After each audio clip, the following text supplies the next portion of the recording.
Hey guys, welcome back to the show. I hope you are feeling good. Again, we are traveling, so this is we're in the mountains a bit. This is behind me is Arvin, California, Bakersfield, California, right over there. So we are in Kern County, Bear Mountain. We're pretty much inside of Bear Mountain if you want to go ahead and do like a quick span of the landscape. Really love this area. I think it's beautiful.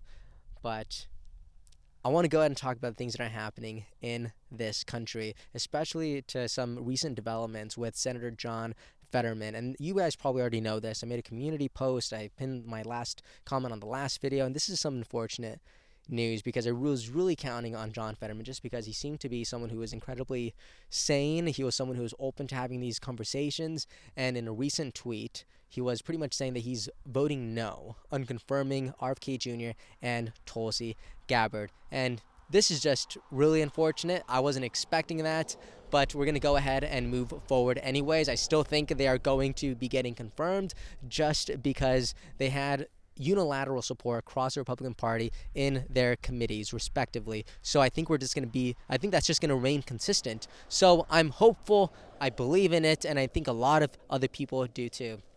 Now, there's a couple other things that are happening. I didn't want to start off my video like that, but I also want to share Nicole Shanahan's response, just because she literally obliterated John Fetterman. And that's not an exaggeration. She really did. I'm just going to read this verbatim, just because it's crazy. She says, Fetterman toys with the ideals of being a strong American man, but he is a lazy slob who can't get to a gym in spite of wearing gym clothes all day long. She cooked the man dry. She cooked him as if he was a turkey on Thanksgiving.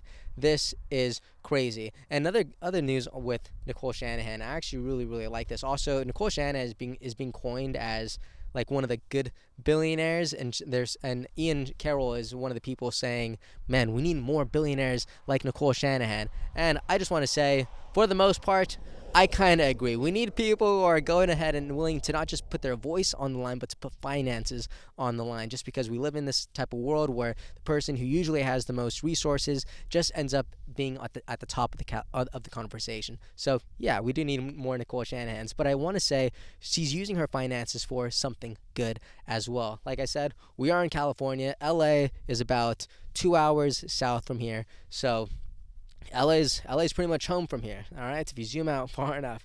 But she's talking about recalling Karen Bass. So this is crazy. I'm going to read this tweet verbatim. She says, I just got the budget, $4 million, which includes collecting 400,000 signatures, legal petition, printing, and signature verification. And here's the question, and I want to go ahead and ask you this. This poll is live right now, and it's going to be live for the next 2 days and 4 hours. So if you want to go ahead and participate in that poll, you could go ahead and go to her X page, which is at Nicole Shanahan. But she says this is the question: should we raise and spend millions to collect 400,000 signatures to recall Karen Bass to have a new LA mayor for 1 year, or should we focus those resources on electing a strong replacement in 2026, paired with a strategy to take some important LA council seats? So I want to go ahead and ask you that question.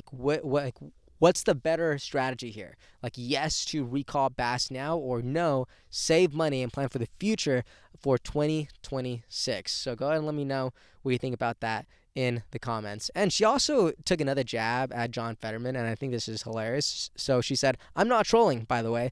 This is an honest assessment given the outfit that he wore to the President of the United States inauguration. What can you realistically expect from someone who treats the American people like this? And, of course, if you're no stranger to John Fetterman, you know my guy is rocking like a regular Carhartt hoodie, and he lives in some permanent shorts. This is the guy, right? And for the most part, I used to be bothered by this. I don't really care anymore, just because, you know, I like, the guy is like 6'9". He is big. Finding suits that are tailored for him and making him like not look silly in it, I kind of give the guy a little bit of grace. What bothers me more isn't his clothes. What bothers me more is that he's going to be voting no for Tulsi Gabbard and RFK Jr. And I'm assuming most people kind of share that opinion. But, you know, when you get some bad news, you kind of go ahead and you throw some jabs. So that's okay. I also want to share something else. The Pentagon has replaced CNN in their workspace with Newsmax. So I don't know why, but the New York Times and so many other like large legacy media, they have like permanent offices in the Pentagon. That's crazy to me. Why on earth do we have, and to me the problem here is the fact that, okay, it's not just that them are working in the same like office building XYZ.